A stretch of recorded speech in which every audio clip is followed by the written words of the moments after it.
메리 크리스마스. 아, 크리스마스가 이제 다 돼가죠.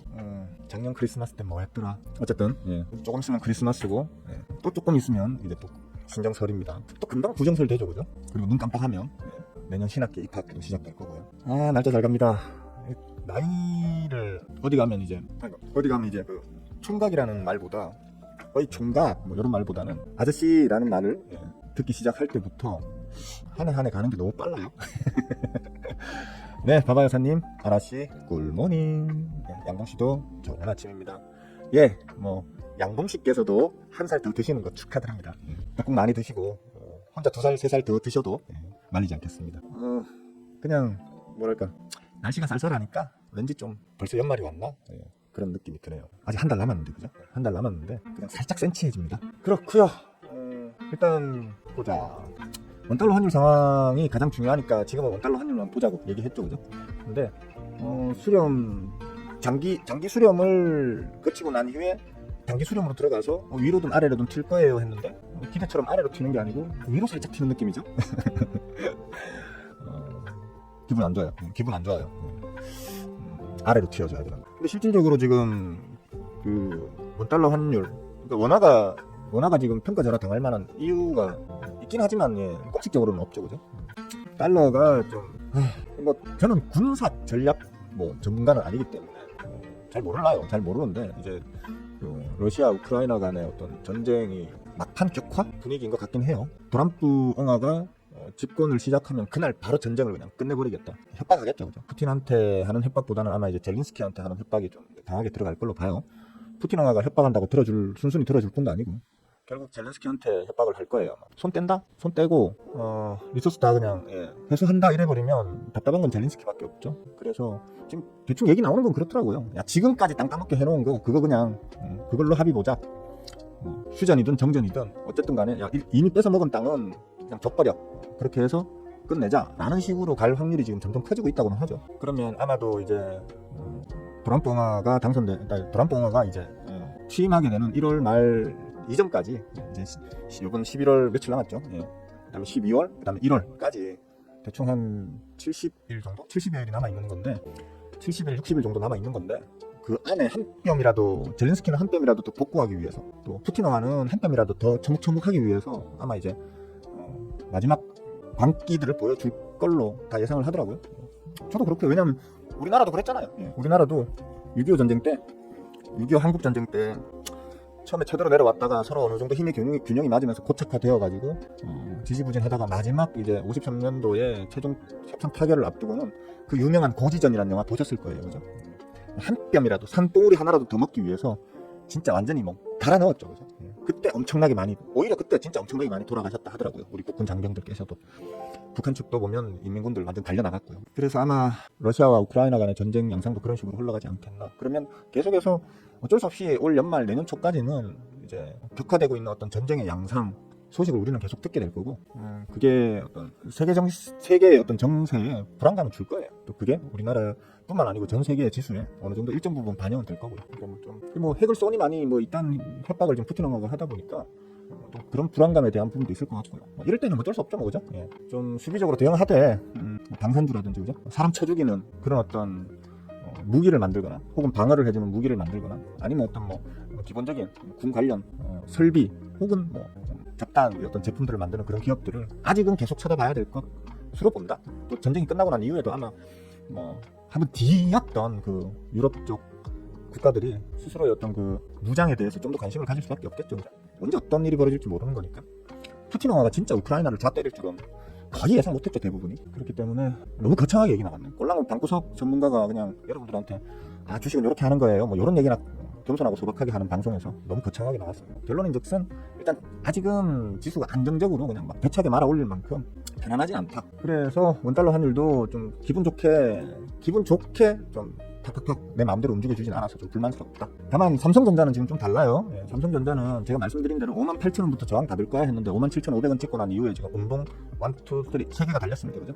3개가 달렸는데 이제 달리고 있음에도 불구하고 이제 지난주 금요일부터 해서 연속 4일 동안 계속 메이저들의 수급이 들어오고 있죠. 좋은 신호입니다. 보통 3일 넘어가면 이제 들어오나? 5일 넘어가면 야 진짜 이제 본격적으로 들어올려나 보다 보통 이런 식으로 생각한다고들 시장에서는 이제 관성적으로 그렇게 판단을 하던데 어쨌거나 간에 지금 4일 동안 연속적으로 메이저들의 수급이 들어오고 있습니다. 비록 지수는 주가는 눌리고 있지만 메이저들은 이제 계속 소폭씩 담고 있다. 크게 담아주면 좋게 알겠지만 시장에 자금도 없고 외계인들도 아직은 조금 잔주르는 느낌이고 개간영화들도 믿고 들어가 마라 지금 이런 어떤 느낌 조금씩만 소외받기 싫어서 조금씩만 들어가고 있는 그런 모양새를 보여주고 있습니다. 갯맥국이 들어갈 수 있겠죠, 그죠? 뭐 저는 갯맥국이 같은 말 별로 안 좋아하고 실질적으로 갯맥국이에 대한 또 논리적 근거를 제대로 말해주는 사람들이 잘 없잖아요. 저는 뭐 말씀을 계속 드리고 있지만 그죠? 저는 뭐 갯맥국에 대한 것도 강의 영상에서 갯맥국이가 발생하는 이유에 대해서도 다 설명을 해놔드렸지만 반드시 갭을 메꾸고 간다라는 건 없거든요. 다만 이제 갭을 메꿀 확률이 매우 큰 어떤 수급적 상황 그런 시기가 있거든요. 지금은 이제 좀 그런 시기가 아닌가. 이 갭을 메꾸고 갈 확률이 좀 크지 않겠나. 왜? 지켜봐야 되니까.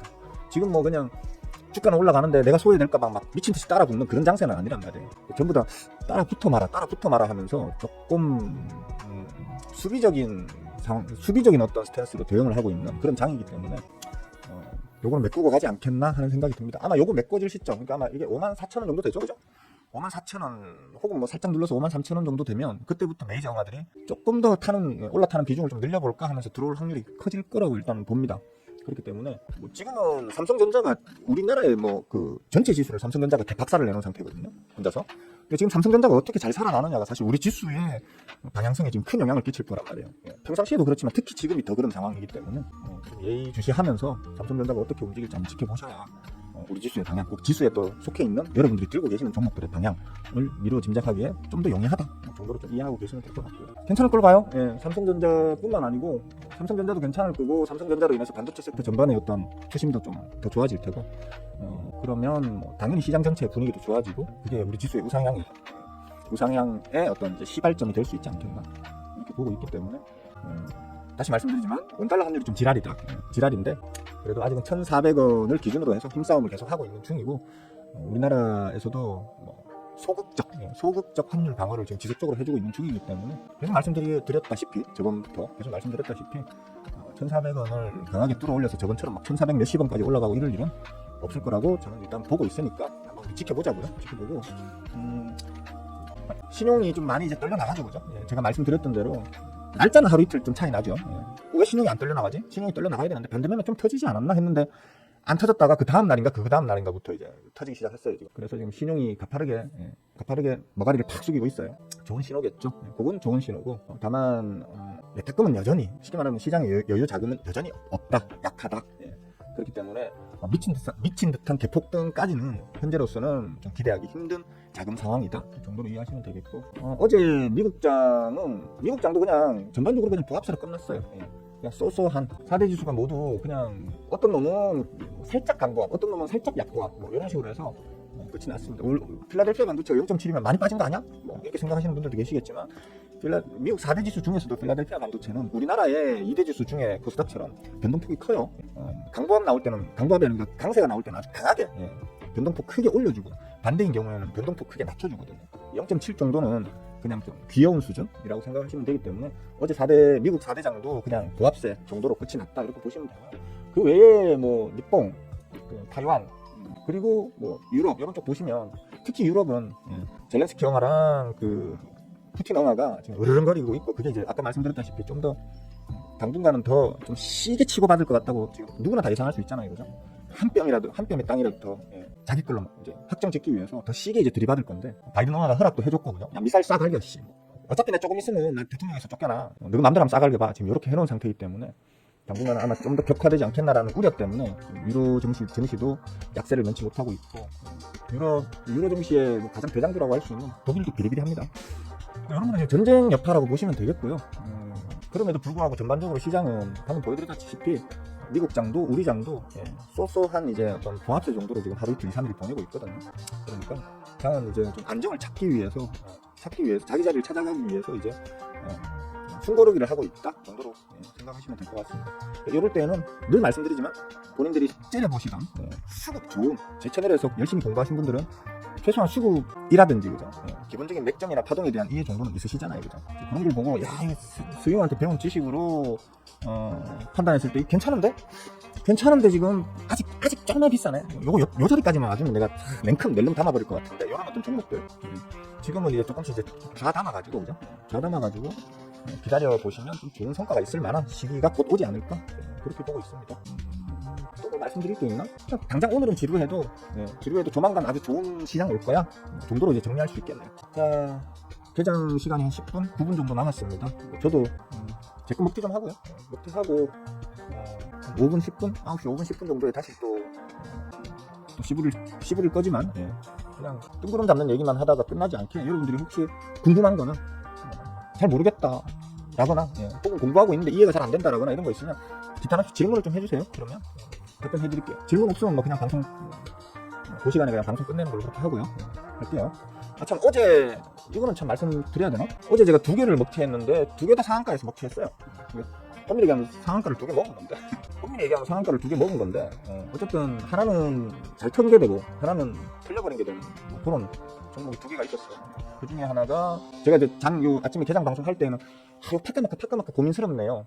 살짝 이거는 하필 제가 물을 안 타놔가지고 살짝 아직 부족해가지고 일단 지켜볼게요 라고 얘기했는데 방송 끝나고 조금 있으니까 상한가에 딱 갖다 붙이더라고요.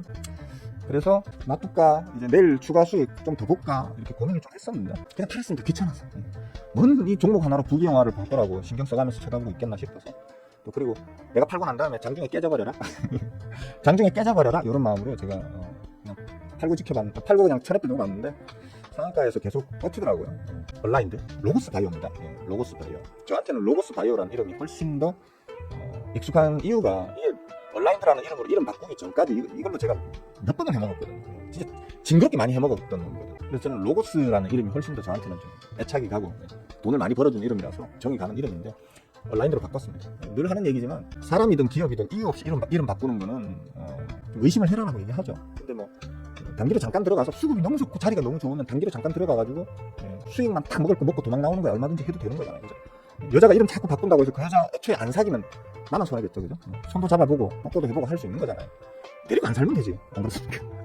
이게 비난받을 말인가? 데리고 안 살면 되지 그냥. 데리고 놀기만 하고. 괜히 말 꺼냈네요. 하여튼 종목도 그렇습니다. 종목도 이름 쳐바꾸고 이러면 의심은 해야 돼요. 의심은 해야 되는데 뭐 먹을 수 있는 기술적으로든 뭐 어떤 재료의 측면에서든 먹고 나올 수 있으면 먹고 나오시면 되는 거니까. 왜 얘기를 하느냐 하면 이름이 뭐였더라? 이거였죠. 아티스트 스튜디오. 아티스트 스튜디오. 이 뭔지 아시는 분? 며칠 전까지만 해도 이거 이름이 레몽레인이었습니다. 레몽레인. 그 대주주가 정재 오빠입니다. 정재 오빠. 지금 뭐 조금 있으면 그 오징어 게임 2가 공개되죠. 오징어 게임 2가 공개가 된다는 것 때문에 뭐 넷플릭스도 요즘 주가가 괜찮은 거 보더라고요. 한국 콘텐츠의 힘. 근데 어쨌든 그 오징어 게임 때문에 지금 레몽레인이 주가를 갖다가 전저점에서 더블 넘게 쳐올려놨어요 지금. 그죠? 전저점에서 더블 넘게 쳐올려놓고 이름을 다 바꿔버리는 거예요. 얍삽하죠 이거 진짜. 진짜 얍삽하게 냄새나는 행동이죠. 그죠? 근데 어쨌든 간에 지금 이름을 갑자기 아티스트 스튜디오라고 하는 이름으로 바꿔놨습니다. 조심하셔야겠죠 이런 것들은. 그죠? 더 올라갈 수도 있겠지만 재료가 노출되고 나면 오히려 이런 것들은 빠그라지는 경우도 많으니까 조심을 하셔야 되겠다. 이름 바꾸는 것들은 일단 좀 의심을 하셔라. 이런 말씀을 좀 드리려고 한번 말을 해봤습니다. 제 종목도 아까 저 온라인들도 마찬가지예요. 시큰 예전에 로고스 바이오라고 해놓고는 시큰 해먹을 거 다 해먹고 온라인드 레몽레인 아티스트 스튜디오 이름 바꾼 개 잡것 이름 바꾸는 개 잡스러운 것들은 좀 조심을 좀 하자라는 얘기 드리려고 말씀을 드린 겁니다. 자, 이제 장이 2분 30초 후에 시작하네요. 빨리 잠깐 인사만 드릴까요? 진짜 이쁜 사람 씨 굿모닝. 좋겠어. 예? 남편 머리 풍성해서 좋겠어 진짜.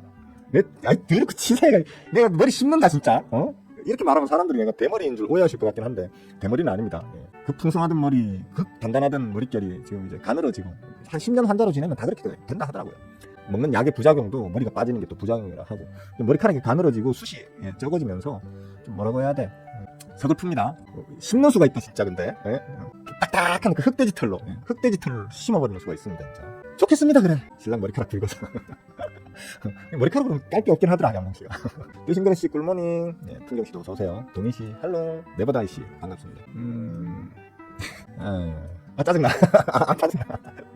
짜증나. 에이, 일이나 해야겠습니다. 이게 왜 자꾸 이게 뜨지? 아, 짜증나. 진짜 짜증나네. 자, 50초 전입니다. 여러분들도 들고 계신 종목들 먹고 들 거 먹고 튀시고, 꿀 빨고 꿀 빠시고, 또 혹은 주워 담을 거 있으면 좀 주워 담으시고, 그러고 난 이후에 한 9시 5분, 9시 10분 정도에 제 것도 먹고 튀어야 될 거 아니에요. 이거 취미생활인데 취미생활 때문에 내일을 못하면 안 되잖아요, 그죠? 그러니까 잠시 후에 뵙도록 하겠습니다. 꿀 많이들 빠세요.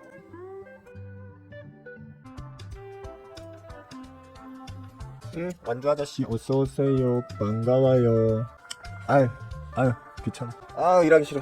질문 있으신 분들 있습니까? 질문하세요. 질문하세요. 저 오늘 먹튀한 거 없습니다. 저쪽 계좌에 있는 스윙 종목들은 그냥 파동 완성할 때까지 1000원대 한번 더 볼 거고요. 이쪽 계좌에 있는 단타 종목들은 어제까지 꿀 빨았는데 오늘은 어제가 수요일이었나요? 맞네. 그러니까 월, 화, 수 3일 동안은 꿀을 좀 제법 만나게 쪽쪽쪽 많이 빨았어요. 만나게 쪽쪽쪽 많이 빨았는데 오늘은 제 포트는 좀 조용하네. 에이씨, 보자. 어제 털려나간 놈 어떤 거 한번 볼까? 딱 맥점에서 이제 저항 천막도 쫙 빼버리네요. 우리 제자분들, 고스 멤버, 중수 멤버들은 다 아시죠? 온라인드가 왜 저기서 대가리를 쳐맞고 빼는지, 그죠? 4,100원대 후반, 4,100원대 후반, 4,200원 정도에 딱 4,200원 찍었네. 4,200원에 캔들의 머구리를 쳐맞고 미친 듯이 쫙 빼는 이유를 우리 멤버분들이나 제자분들은 아시겠죠? 어쨌든 아깝네. 요거 추가로 더 먹을 수 있었는데. 귀찮아 이러면서 털어버렸다. 됐어. 먹고 나왔으면 됐지 뭐. 됐어요, 그죠? 물을 못 타서 많이 못 먹었어요. 물을 못 타서 많이 못 먹었다는 거. 그건 조금 아깝긴 한데. 어쩔 수 없는 거고. 자, 뭐 질문 혹시 있으시면 뭐든 기탄 없이 질문하시면 답변 드리도록 하겠습니다. 보다가 뭐 질문이 없으면 그냥 잠깐만요. 죄송합니다. 잠시만요.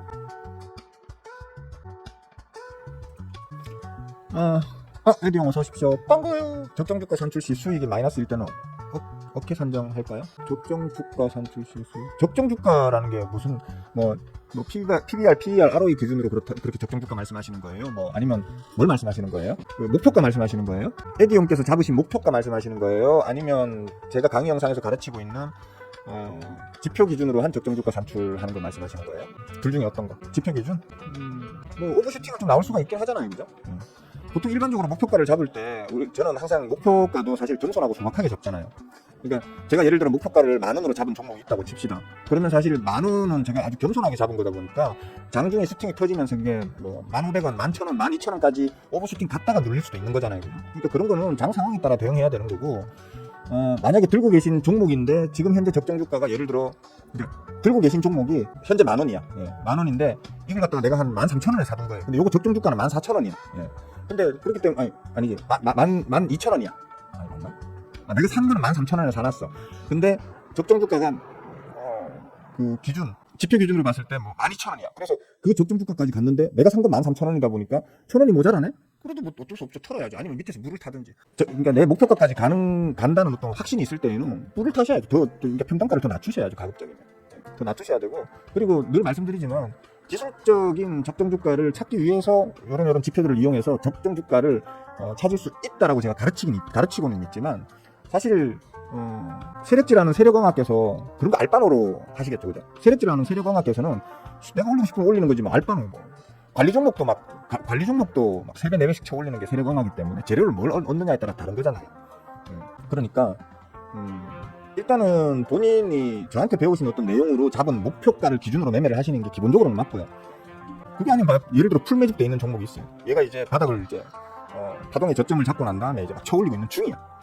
쳐올리고 있는 중인데 재무제표 보니까 요번에도 적자 나오면 관리 종목 들어가야 될 정도로 이건 뭐 적정주가라는 걸 판단할 수 없는 아주 개쓰레기 같은 종목이네. 그렇다고 매매 안 하십니까? 하시잖아, 그죠? 그러니까 적정주가라는 건 일종의 어떤 참고 지표인 거지, 참고의 지표인 거지. 엄밀히 얘기하면 약간 서브 지표의 개념으로 보셔야 되는 거거든요. 주가라는 게 적정주가 선에 맞춰서 움직이기만 하는 건 아니니까. 시장에 아무도 관심이 없고 그냥 놀고 있을 때에 적정주가에서 놀고 있는 거지, 시장이 관심을 받고 위로든 아래로든 방향성을 가져버리기 시작하면 그때는 이제 적정주가라는 게 의미가 없어져 버리잖아요.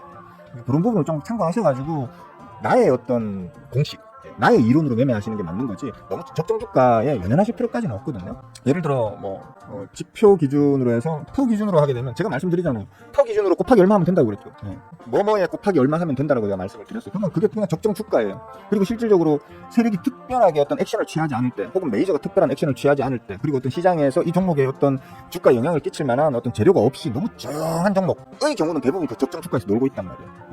적정한 거예요, 쉽게 말해서. 적정한 자리에 와 있네. 그러면 내가 적정한 자리에 와 있고 이 종목이 앞으로, 이 회사가 앞으로 돈을 많이 벌 것 같아. 살 수도 있겠죠, 그죠? 근데 예를 들어 지금 뭐 월 1,000억 버는 회사야. 분기당 1,000억 버는 회사야. 앞으로 분기당 2,000억 벌 것 같아. 그럼 더블 가겠네 하면서 샀는데 돈 벌기 전에 악재가 떠버리네. 단기적인 악재가 떠버리면 이게 주가가 반토막이 났다가 다시 그 자리를 갈 수도 있는 거거든요. 그죠? 그렇기 때문에 적정 주가라는 건 하나의 참고 지표로 그냥 얘는 원래 얼마짜리 정도가 적정한 놈이네. 하지만 거기에 어떤 재료가, 어떤 좋은 재료 혹은 나쁜 재료가 얹혀지느냐에 따라서 가격은 출렁거릴 수 있겠네라는 개념으로 접근하셔야 되고, 보통은 대부분의 호구개미님들은 그걸 이 종목이 어떤 악재가 올지, 어떤 호재가 올지 전혀 예상할 수 없죠, 그죠? 저도 못해요, 그거는. 못하는데 다만 전문가들의 판단에 맡기자는 거죠. 그게 전문가들 그 자칭 전문가들 쫓아다니면서 걔네들이 씨부리는 말을 들으라 이런 얘기가 아니죠. 제가 가르치는 거는 그게 아니고, 말 그대로 어떤 전문가라고 하면 아주 확실한 근거가 있지 않는다 하면은 그 종목에 몇백억, 몇천억의 자금을 함부로 투입을 못 한단 말이에요. 그죠? 진짜 확실한 자기들끼리 내부 정보를 활용하든 뭘 하든 간에 정말 확실한 정보가 있을 때에 몇백억, 몇천억의 자금을 그 종목에 집중 투입할 수 있어지는 거거든요. 맞잖아요. 그죠? 그래서 수급을 보라고 하는 거예요. 그냥 잔줄이고 있던 종목이, 주가는 잔줄이고 있는데 이 잔줄이는 종목의 이 횡보세 속에 어떤 메이저가 계속 물량을 확보하고 있네? 개미도 물량을 계속 뺏어가고 있네? 그럼 뭔가 좀 좋은 신호가 있겠죠? 뭔가 좋은 재료가, 히든 재료가 있으니까 계속 끌어당기고 있는 거란 말이에요. 그 재료가 뭔지는 우리는 몰라요. 하지만 그 종목에 몇백억, 몇천억을 투입해가지고 계속 물량을 확보하고 있는 그 누군가는 분명히 메이저일 거고, 그 메이저는 분명히 우리와는 다른 어떤 정보를 알고 지금 덤비고 있다는 거잖아요. 그죠? 그렇기 때문에 수급을 보게 되면 그 재료가 뭔지는 몰라도 무언가 재료가 있긴 있구나라는 정도는 알 수 있다는 얘기인 거예요. 그래서 대략 정리하자면 제가 가르치는 그 적정 주가라는 건 말 그대로 그냥 적정 주가인 거예요. 과대평가 받지도 않고 과소평가 받지도 않고 어떤 악재든 호재든에 휘둘리지 않은 채로 그냥 지루하게 흘러가는 그 가격, 그게 그 종목의 지금 적정 주가인지를 확인하는 거는 제가 가르치는 그 방식으로 하면 된다는 거거든요. 대부분 다 그래요. 놀고 있는 애들, 수급 그냥 개삐리한 애들, 이런 애들, 시장에서 그냥 소외돼가지고 자기 혼자 놀고 있는 종목들 보면 대부분이 다 그 적정 주가 속에 있어요. 있는데 시장이 개짝 나가지고 대폭락이 나온다든지 단기적으로, 혹은 진짜 광분에 들떠가지고 미친 듯한 상승이 나온다든지 이럴 때는 멱살 잡혀서 같이 내려가거나 올라갈 수는 있겠지만 결국에는 그 시간이 지나면 다시 원래 자리로 돌아온다는, 관성적으로 돌아온다는 어떤 그런 특징을 가진단 말이에요. 그런 개념에서의 적정 주가를 알고 있으면 된다는 거지, 그걸로 매매를 하라는 뜻은 아니에요. 그러니까 예를 들자면 삼성전자 같은 경우에는, 대표적으로 삼성전자 같은 경우는 지금 잠깐만요. 얘 같은 경우에는 지금 좀 심각하게 저평가죠, 그죠? 심각하게 저평가기 때문에 최소한 원래 자리는 돌아오겠거니라는 개념으로 본다라는 거예요. 심각하게 저평가 상태이기 때문에 말도 안 된다, 이거는. 이렇게까지 뺀다는 건 진짜 어처구니 없는 말도 안 되는 하여튼 그거다라고 제가 말씀을 계속 드려왔었는데, 원래 자리를 지금 찾아가는 방향성을 두고 있는 거고요. 그러니까 예를 들어 내가 이 종목의 적정 주가를 따져봤더니만 시가총액 5천억이 적정한 어떤 종목이 있어. 근데 지금 4천억이 더 있어? 그러면 내가 4천억쯤에 담아놓으면 이게 추가로 3,500억, 3천억까지 떨어질 수는 있겠지만 언젠가는 결국 시가총액 5천억으로 돌아온다는 거예요. 그럼 여기 밑에서는 계속 주워 담아도 언젠가는 5천억까지 돌아올 거기 때문에 계속 그냥 쭉쭉쭉쭉 한 달에 월급 받은 것 중에서 내 용돈 좀 아껴가지고 한 주씩, 두 주씩 사모아 놓으면 언젠가는 여기 다시 되돌아오기 때문에 수익으로 나온다는 거죠. 은행 이자보다는 훨씬 많은 돈을 벌 수 있다는 거죠.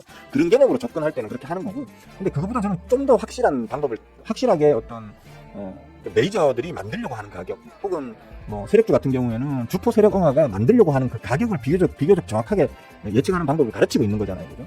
그러니까 굳이 지표의 그 적정 주가라는 거에 너무 의존하실 필요는 없다고 봐요. 차라리 제가 가르치고 있는 그 기술적인 어떤 테크닉을 더 우선해서 하시라고 가르치고 있잖아요. 애정 세상스럽게 지금 없는 질문 지금 억지로 짜내가지고 하시는 거 아니죠? 질문을 너무 안 해서 미안해가지고 지금 억지로 질문 짜내서 하는 거 아니죠? 언제쯤 지수가 상승할지 예상하시는 게 상승 시작된 거라고 저는 보거든요. 그러니까 지금 계속 말씀드리지만 우리 지수의 개빠그라짐은 삼성전자가 주도했어요. 삼성전자 아니었으면 이렇게 빠그라지지 않았다니까. 보시면 보시면 지금 이 수능 아이씨 마음에 안 들어. 성격이 저를 보신 분들은 아시겠지만 성격이 워낙 깔끔하고 젠틀한 사람이라서 지저분한 선을 싫어하고, 어쨌든 간에 입이 좀 아이씨 왜 이래, 아이씨 뭘 건드렸지. 한 번씩 헤맵니다. 양해해 주십시오. 한 번씩 헤맵니다. 보시면 이제 이런 식으로 수렴 구간을 거쳤잖아요, 그죠? 수렴 구간을 거쳤는데 실질적으로 이 수렴 구간 내에서 삼성전자는 개빠그라졌단 말이에요, 이런 식으로. 삼성전자는 개빠그라졌어요. 자, 삼성전자가 우리나라 1등 시가총액을 가지고 있는 삼성전자가 이렇게 안 빠그라졌으면 지수가 모양을 어떻게 보였을까요? 당연히 우상향했겠죠, 이런 식으로. 그죠? 삼성전자가 빠그라지니까 얘는 지금 보합세를 보였단 말이에요. 마지막에 폭락 나오면서 못 버티고 결국에 쫙 뺐던 거거든요. 삼성전자가 다시 이제 올려준다고 하면 지수는 금방 자기 자리 찾아 올라갈 거라고 봐요. 2600선까지는 그냥 금방 찾아 올라갈 수도 있다고 저는 보거든요. 그러니까 뭐 저는 이미 이제 지금 삼성전자의 앞으로의 주가 향방을 저는 뭐 비교적 긍정적으로 보고 있는 제 입장에서는 뭐 좋게 봅니다. 지금 이미 시작됐다. 이거 큰일 납니다. 그러니까 이미 시작됐다고 봅니다. 아씨, 막 이게 괜히 낙서 많이 해가지고 큰일 났네 이거. 아, 그렇게. 이미 저는 그 지수의 반등, 저점을 찍고 반등을 시작했다고 보고 있기 때문에 뭐 언제부터 언제 오를 거냐 이래 물어보면 이미 올랐는데요라고 말씀드리는 거 말고는 드릴 말씀이 없는데 어떡하지? 됐죠? 깔끔하죠? 좀 그렇습니다. 뭐 언제쯤 지수가 상승할지 상승했잖아. 상승했잖아요. 지난주 금요일부터 삼성전자가 반등하면서 지수도 반등했잖아요. 뭐 다른 게 뭐 있나? 지금부터 계속 저는 올라갈 걸로 봅니다. 그러니까 뭐. 네, 턱프로씨 어서 오십시오. 알테오젠 같은 코스닥 바이오 주식 좀 최근 많이 빠진 조정 좀 해야죠. 수급이 안 좋아지고 있지는 않습니다. 물론 종목들 중에 알테오젠 얘기하셨으니까 알테오젠에 대해서 한번 말씀드려보자면 설마 알테오젠 들고 계시진 않겠죠? 알테오젠을 들고 계시진 않을 거라고 믿겠습니다. 그러니까 알테오젠은 지금 이제 수익 실현 물량 빠져나오는 거거든요. 그러니까 제약바이오라고 해서 제약바이오 다 간다는 건 아니에요. 항상 뭐냐면 어떤 섹터가 이제 움직여 순환매로 그러면 먼저 움직이는 놈들이 있을 거 아니에요. 우리 흔히 대장주라고 표현하는 먼저 움직이는 놈들이 있을 거고 이제 따라 붙는 놈들이 있을 거란 말이에요. 그러면 먼저 움직이는 놈들이 먼저 꺾어지기 시작할 거예요. 왜냐면 걔네들이 꺾어지는 걸 보면서 나머지도 이제 눈치 봐가면서 같이 꺾어질 거기 때문에. 잠깐만, 방송이 제대로 나오고 있나? 제 얼굴 보이고 있나? 그러니까 먼저 움직이는 놈을 따라서 나머지가 따라가는데 먼저 움직이는 놈이 꺾어지는 게 보이게 되면, 특히 수급적으로 꺾어지는 게 보이게 되면 나머지들도 이제 그때부터 꺾어지겠죠, 그죠? 그러니까 먼저 움직이고 먼저 움직입니다. 따라 붙고 따라 붙습니다. 다만 변동폭은 얘는 꾸역꾸역 올라갈 수 있고요. 계속 꾸역꾸역, 얘처럼 알테오젠처럼 꾸역꾸역 올라갈 수 있고, 따라 붙는 애들은 티 맞추기 하려고 펑텅 튀었다가 얘가 꺾어지는 걸 보고 털고 나갈 때는 얘네들은 더 좀 세게 털려 나갈 수도 있어요. 변동폭이 크다는 거죠, 그러니까. 단기 변동폭. 그런 식으로 움직일 수는 있는데, 그러니까 먼저 움직이는 놈들 있잖아요. 특히 그러니까 섹터가 동시에 이렇게 움직이는 게 아니고 섹터 내에 어떤 부분들, 예를 들어 지금 최근에 움직였던 게 비만 관련주들이 좀 움직였잖아요, 그죠? 뭐였죠? 미국인가 어디에서 그 비만약 뭐죠? 이거 이름 뭐였더라? 그런 거 사람 이름도 잘 못 외우는데 나 약 이름까지 외워야 되나 싶어서. 예? 혹시 기억나시는 분? 예? 비만약. 아씨, 뭐였더라? 하여튼, 예. 뭐 그것도 있고 해서 그래 뭡니까? 위고비 그래. 역시 토프로씨 똑똑해. 예. 그러니까 위고비 같은 뭐 그런 것들이 제약바이오 시장, 특히 비만 섹터, 비만 이제 약을 다루는 어떤 섹터 쪽에 단기적인 상승을 이끌잖아요. 이끌면 걔네들은 위에서 이미 먹고 털어야 돼요. 그 종목을 들고 있던 주포응아들은 먹고 털고 나면 걔네들은 눌려야 되지. 왜냐면 수급이 다 먹고 털고 수급이 끝났으니까 눌려야 된단 말이에요. 그러면 그 외에 이제 비만만 이슈를 받을까요? 아니, 제가 항상 말했듯이 자, 이제 금리가 인하되기 시작하게 되면 가장 혜택받을, 전체 섹터 중에서 가장 혜택을 받는 거는 제약바이오예요. 그러니까 가장 많은 R&D 투자를 하고 있고 그걸 다 빚으로 때려받고 있는 그런 섹터가 가장 금리 영향을 크게 받거든요. 뭐 있어요? 제약바이오 말고 뭐 있어요, 그죠? 앞으로는 금리가 오를 가능성은 제로고, 제로에 가깝고, 내릴 가능성만 있다고 봤을 때에는 무조건 제약바이오는 앞으로 한동안은 계속해서 제약바이오 내에서도 순환매를 태울 거란 말이에요. 비만 관련 제약바이오 섹터 내에서도 비만 관련주들이 쫙 올라갔다가 빠지면 이제 그쳐먹고 튀었으면 그 다음에 또 치매로 넘어가겠죠. 치매하다가 먹고 튀고 난 다음에 뭐 하고 나면 또 이제 또 뭐 코로나나 이런 이제 전염병 관련 테마가 나올 거예요. 왜냐면 이제 조금 있으면 특히 또 호흡기 관련 이런 거 있잖아요. 조금 있으면 또 중국에서 항산화로 올 거 아니에요. 중국에서 항산화로 올 거고, 지금은 이제 도란프가 되면 뭐 환경 무슨 뭐 거기에서 뭐 또 발을 빼니 어쩌니 이런 말 막 있잖아요. 도란프가 빼면 바이든이 다시 또 집어넣고, 요번에 도란프도 되면 도란프가 또 빠지고, 그러다 보니까 뭐 다른 선진국들도 갈 길을 못 잡고 A씨만 다 때려치워지는 이런 분위기거든요. 그렇게 돼버리면 또 그 관련되는 어떤 또 제약바이오 테마들, 환경이 막 같아지면 제일 먼저 사람들이 현실적으로 가장 심하게 느끼는 거는 당연히 호흡기 관련이잖아요. 또 뭐 올 돈 되면 또 호흡기 관련되는 어떤 그런 쪽 제약바이오가 또 끄떡끄떡거리겠죠. 또 호흡기라고 하면 대표적으로 독감 이런 거 있잖아요. 독감, 코로나 뭐 이런 거 끄떡거리겠죠. 그런 놈들 수급 한번 쭉 한번 확인해 보세요. 확인해 보시면 잔뜩 지고 뭡니까 검어지고 웅크려가지고 자 언제 한번 찍고 이런 놈들 천지 빼따릅니다 지금. 그런 거 미리 잡아놓고 하시면 되지. 알테오젠 이런 거 설마 똑똑한 타프로씨께서 이 알테오젠 같은 걸 지금 이 꼭대기에서 설마 들고 계시진 않겠거니라고 저는 생각하겠습니다. 수급은 박살났습니다 어제. 수급은 어제 완전 개박살이 났습니다.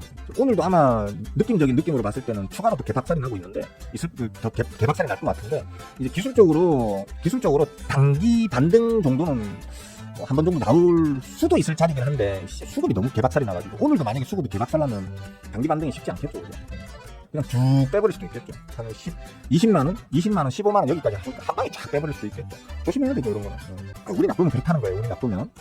누군가 실제로 아직까지도 시장에서 알테오젠에 대한 어떤 그 기대를 갖는 사람들은 많이 있어요. 워낙 방송에서 뽐뿌질을 오랫동안 많이 해왔기 때문에 아직도 관심 갖고 있는 우리 호구개미님들이 더글더글 하거든요. 이분들이 도박 심리를 덤벼들다 보면은 어느 정도 자리에서 기술적 반등이 나올 수는 있을 거예요. 하다못해 뭐 이런 자리에서 한번 나올 수 있어요. 25만원 정도, 그죠? 이런 자리에서 25만원 한 25만원, 27만원 요 사이에서 한번 딱 이렇게 나올 수도 있어요. 있겠지만 올해는 못 갈 거다. 왜? 수급이 이렇게 박살나 있는 상태니까. 그 다음으로 볼 수 있는 거는 뭐 20만원, 15만원까지 한 방에 쭉 밀어버릴 수 있다고 봐야 되겠죠. 왜? 수급이 박살나 있으니까. 수급 누르면 주식 하면 안 된다니까요. 지금 그러니까 타프로씨가 항상 그동안 저한테 무슨 질문을 하시면 타프로씨가 그래도 열심히 공부하시네 그랬는데 이 알테오젠을 물어본다는 건 사뭇 많이 실망스럽네요. 왜냐하면 알테오젠을 물어보는 사람들은 대부분 다 진짜 개호구들이 알테오젠을 물어보거든요. 아무것도 모르고 그냥 방송에만 의존해가지고 매매하는 맨날 맞는 그냥 적자만 보고 계시는 그런 호구개미님들이 알테오젠을 지금 시점에 물어본단 말이에요. 토프로씨가 물어볼 만한 종목도 아닌데 제가 알고 있는 토프로씨의 수준은 이런 걸 물어볼 수준이 아닌데 약간 실망이에요. 근데 아까도 말씀드렸듯이 비만 쪽 지금 움직였고요, 그죠? 그러면 이제 다음은 아마 치매일 거예요, 제 생각이에요. 치매는 계속 해먹을 거예요, 얘네들. 해먹고 누르고를 반복할 거예요. 왜냐면 우리나라는 지금 일본에 이어서 전 세계 최고 고령 국가 중에 하나입니다. 그렇기 때문에 치매 테마는 계속 아마 우리가 죽을 때까지도 아마 치매 테마는 계속 해먹을 거예요. 모르지 또 어마어마한 신약이 그 사이 발견될 수도 있는 거긴 한데 하여튼 그런 식으로 해먹을 거로 보기 때문에 저는 개인적으로 저희 사랑하는 모친께서 지금 좀 약한 치매 중이셔서 치매 관련 좀 제약바이오사에 좀 기대하는 바가 크긴 합니다. 개인적으로. 뭐 그런 거라든지 아니면 계절성 이제 제약바이오 테마도 있는 거고 아까 말했듯이 계절성. 어쨌거나 겨울 봄 되면 호흡기 쪽, 감기 독감 뭐 혹은 플루 이런 거 있잖아요, 그죠? 그런 관련되는 어떤 바이러스성 질환에 대한 그렇습니다. 그런 어떤 제약바이오 섹터가 또 움직일 거다. 그러니까 제약바이오 섹터가 간다고 다 가는 게 아니에요. 제약바이오 중에서도 비만이 먼저 움직였고, 그 다음에는 치매가 움직이고, 그 다음에는 뭐 전염병 관련이 움직이고, 그 다음에는 뭐 헬스케어 관련이 움직이고, 뭐 이런 식으로 제약바이오 내에서도 순환매가 돌아가거든요. 그런 부분도 좀 참고를 하셔라. 그냥 제약바이오 어떻습니까? 이러면 너무 광범위하죠. 제약바이오를 하나로 퉁칠 수 있는 분야가 아니잖아요. 저는 빨리 그게 나왔으면 좋겠어요. 아까 바바여사가 저를 놀렸던데 빨리 슥슥슥 바르면 하룻밤만에 그냥 진짜 이쑤시개 굵기만한 그런 새카만 머리카락이 숭숭숭숭 나오는 그런 약이 빨리 개발되길 바랍니다. 대머리 아니에요, 저 다 보셨잖아, 그죠? 있잖아. 숱이 적다라는 거지 대머리는 아니에요. 오해하지 마세요. 코스피는 상승 시작이라 할 수 있지만 코스닥은 벌써 상승을 먼저 해놨던 거 아닌가? 근데 딱히 보질 않아가지고 그러네. 코스닥은 조금 이제 절고 있네요. 글쎄요. 일단 코스피부터 좀 안정을 찾아야 되지 않겠어요, 일반적으로? 방금 제가 제약바이오 얘기하면서도 말씀을 드렸는데 대장이 먼저 움직이고 나면 그 대장 쪽의 수급이 어느 정도 정리가 돼야 될 거 아니에요. 지금 코스피 쪽으로 움직이기 때문에 모든 수급이 코스피 쪽으로 집중되잖아요. 가뜩이나 자금이 없는 시장에 자금이 코스피로만 집중이 돼버리면 코스닥은 소외되겠죠, 당연히. 그죠? 코스피가 어느 정도 자기들 해쳐먹을 거 다 해쳐먹고 좀 다시 안정이 될 때 그때부터 코스닥으로 돈이 좀 흘러 들어가지 않겠나. 뭐 그런 측면으로 보자면 코스피가 좀 안정적으로 일단 2,500대는 넘어가야겠네, 그죠?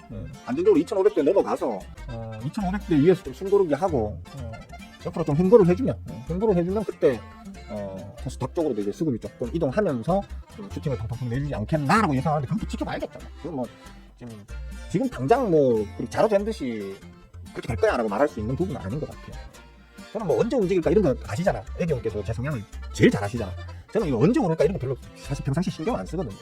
언젠가는 모르겠지. 이런 어차피 난 싸게 다 담아놨는데 저 밑에 싼 자리에서 담아놨기 때문에 내일 터지면 어떻고 한 달 후에 터지면 어떻고 1년 후에 터지면 어때 이런 식으로 결국엔 볼 건데 이런 식으로 매매를 하는 놈이다 보니까 딱히 그렇게 언제 터질까 이런 거에 크게 신경은 안 쓰는 편인데 일단은 지금은 모든 가뜩이나 없는 자금이 코스피에 집중되고 있는 상황이기 때문에 코스피를 어느 정도 자리에 끌어올려 2,500 이상으로 안정적으로 끌어올려 놓고 난 다음에 기왕이면 보자. 코스피 지수 2,520 찍어드릴게요. 그냥 코스피 지수가 2,520을 탁 찍고 나면 아마 코스닥이 움직이기 시작하지 않을까라고 그냥 미로 짐작해 봅니다. 아니 말고예요, 이거는. 평상시에 제가 별로 이런 걸 신경을 안 쓰는 편이라서 너무 확신 있게 말할 수는 없는 부분이겠습니다. 참고가 되시나 모르겠다.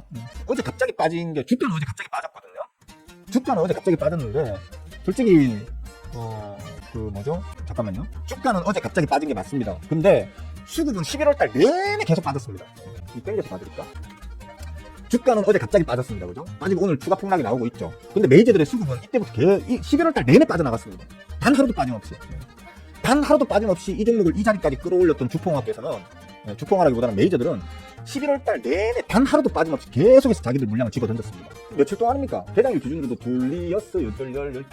어제까지만으로 따져도 14일, 뭐 그 전으로 따지면 10일 이상을 그동안 계속 끌어모아 오던 메이저들이 10일 이상을 계속 집어 던졌거든요. 이 꼭대기에서.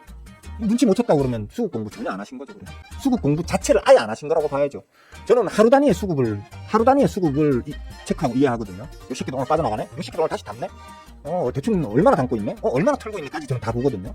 그런데 10일 동안 미친듯이 갖다 팔아대고 있는데, 10일 동안 미친듯이 팔아대는 그 메이저들의 수급을 저는 눈치 못 채고 있다가 어제 오늘 이 폭락을 맞았던 사람들은, 맞고 있는 사람들은 반성하셔야죠. 아니, 정확하게 이해하면 주식하시면 안 되지. 요 정도 실력으로 주식하시면 안 되는 거죠. 애초에 실력이라고 부를 만한 어떤 뭔가가 없다는 거죠. 그러니까 안타까운 부분이에요. 기술적 반등은 나오죠. 아까 제가 말했을 때가 뭐 주가 요 어디쯤이었어요. 자리가 기술적 반등 나올 수 있는 자리네요 라고 얘기했잖아요. 그죠? 그게 지금 아래꼬리가 쫙 달리고 있잖아요. 그죠? 그러니까 기술적 반등이 나올 수 있는 자리라는 것도 있고요. 기술적 반등이 나왔을 때 더 크게, 더 강하게 반등이 나올 수 있는 수급 상황이라는 것도 있는 거예요. 근데 이거는 자리는 좋은데 수급 상황은 솔직히 지금 확신할 수 없는 정도의 수급 상황이기 때문에 애매해라고 얘기를 했던 이유가 바로 그거예요. 일단은 모르겠습니다. 정말 좋은 거 물어봐 주셔가지고 토프로 씨는 제 기대를 항상 저버리지 않는 게 아주 좋은 걸 물어봐 주셨어요. 그래서 여기에다가 알테오젠. 아무도 이거 알테오젠을 저한테 그동안 물어봐 주는 사람이 한 명도 없어서 한번 떠들고는 싶었는데 떠들 기회가 없었어요. 고맙습니다. 물어봐 주셔서. 안 물어보는 걸 제가 일부러 떠들면 왠지 모르게 종목을 뭐 제가 꼼푸질 하거나 아니면 종목을 일부러 폄하하는 것처럼 느껴질까봐 함부로 말을 못 하거든요. 근데 누군가가 물어봐주면 이제 내 의견을 이렇게 자유롭게 말할 수 있는 거죠. 요번 11월 달 들어서 메이저들은 계속 갖다 집어 던져, 그동안 끌어모으면서 주가를 올려왔던 이 모든 물량을 지금 11월 달 들어서 다 집어 던졌어요. 다 집어 던지고 있어요. 근데 이걸 그냥 모르고 그냥 계속 이 높은 자리에서 주식을 들고 계셨던 분들은 반성하셔야죠. 그렇습니다. 벌써 9시 44분입니다. 우리 저 사랑하는 모친이 배고프시겠다. 가서 우리 사랑하는 모치에 맛있게 아침 차려드려서 같이 맛있게 먹고, 저는 건설적으로다가 낮잠을 한 번 자야 되니까 오늘 방송은 여기까지만 할게요. 그리고 마지막으로 꼭 드리고 싶은 말씀은, 공부 안 하시는 분들은 주식하지 마세요. 본인들이 뭐 직업이 의사, 변호사, 판사, 뭐 대통령 하랩이라 그래도 공부 안 하시면 주식 바닥에서는 맨 못 춥니다. 초딩조리든 뭐 아니면 뭐 중조리든 간에 학벌 상관없이 주식 바닥에서 주식 공부를 제대로 하시는 분들은 잘할 수 있어요. 잘할 수 있는데 아무리 자기가 학벌이 좋고 대가리가 좋다 해도, 노가리가 좋다고 해도 공부 안 하시면, 이 바닥에서 공부 안 하시면 절대로 돈 못 법니다. 그러니까 참고하세요. 자, 즐거운 하루 보내시고요. 내일 아침에 또 봬요. 끝!